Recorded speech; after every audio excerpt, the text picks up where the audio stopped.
बिस्मिल्लाहिर्रहमानिर्रहीम। रसूल करीम सल्लल्लाहु अलैहि वसल्लम ने एक मर्तबा बीमारी की हालत में मेरे ही घर में नमाज़ पढ़ी। आप बैठकर नमाज़ पढ़ रहे थे और लोग आपके पीछे खड़े होकर पढ़ रहे थे। आपने उनको बैठने का इशारा किया और नमाज से फारिग होने के बाद फरमाया कि इमाम इसलिए है कि उसकी पैरवी की जाए, इसलिए जब वो रुकू में जाए तो तुम भी रुकू में जाओ, और जब वो सर उठाए तो तुम भी सर उठाओ, और जब वो समीअल्लाहु लिमन हमिदा कहे तो तुम भी रब्बना वलकल हम्द कहो, और जब वो बैठकर नमाज पढ़े तो तुम भी बैठकर नमाज पढ़ो।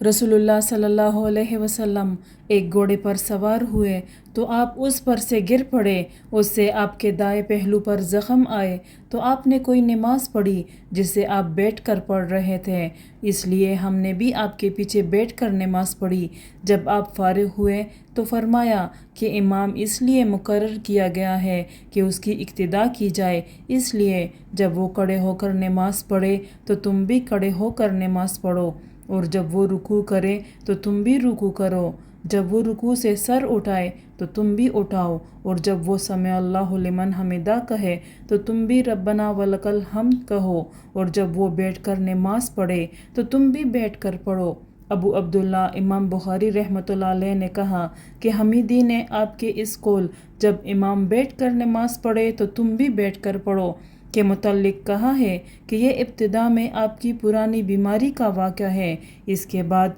आखिरी बीमारी में आपने ख़ुद बैठ कर नमाज पढ़ी थी और लोग आपके पीछे खड़े होकर इक्तिदा कर रहे थे। आपने उस वक़्त लोगों को बैठने की हिदायत नहीं फरमाई, और असल ये है कि जो फ़ेल आपका आखिरी हो उसको लेना चाहिए और फिर जो उससे आखिरी हो।